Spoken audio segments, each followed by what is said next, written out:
Bonjour à tous. Aujourd'hui, je vais vous montrer deux choses essentielles à faire lorsque vous devez mettre des images sur votre site web, quel qu'il soit, afin d'améliorer pas mal de choses. Ces deux choses, elles sont simples. La première, ça va être de redimensionner les images.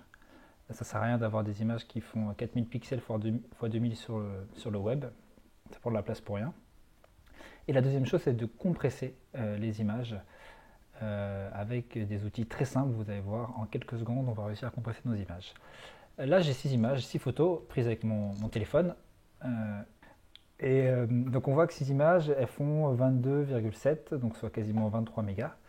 Et on va faire les quelques opérations dont je vous ai parlé rapidement pour diminuer ça, afin que elles soient optimisées pour le web.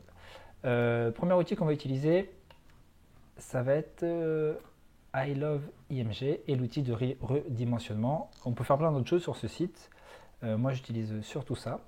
Donc, je prends mes 6 images, je fais un glisser-déposer. Elles sont sélectionnées. Et là, je leur dis, en gros, en largeur, je veux maximum 800 pixels. Puisque je sais que sur mon site web, elles ne sont pas affichées en plus grand. On voit qu'elles étaient, format d'origine, c'était 4000 x 3000. On a précisé la largeur, on conserve les proportions, on redimensionne. On va attendre quelques secondes et elles sont prêtes à être téléchargées.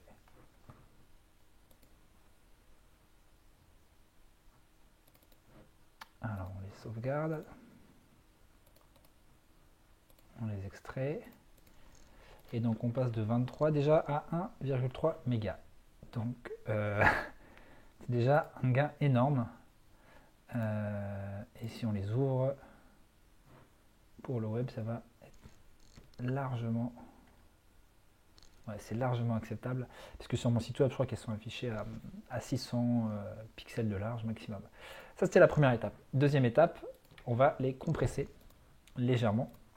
Donc en les compressant, en fait, on va enlever des informations qui sont pas forcément visibles à l'œil.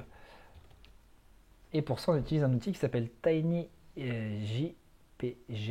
qui est l'outil recommandé par Lighthouse de Google, l'outil qui permet de faire des audits de sites web.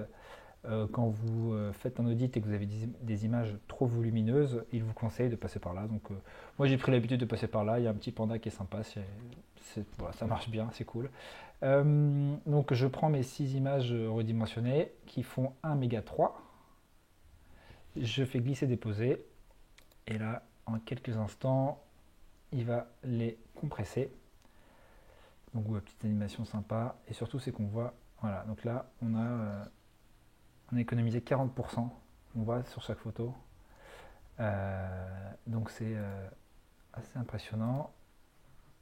On retourne ici, on les sauvegarde.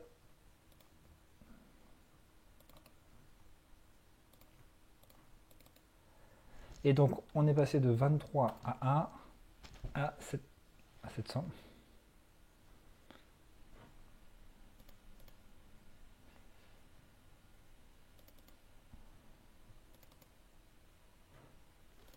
Ouais, non, moi je ne sais pas si vous avez une différence, moi j'en vois pas. En tout cas, c'est largement acceptable. Donc voilà comment on passe de 23 mégas à 700 kilobytes. Et on pourrait encore baisser les dimensions et trouver d'autres astuces. Voilà, j'espère que vous avez appris des choses. À plus tard.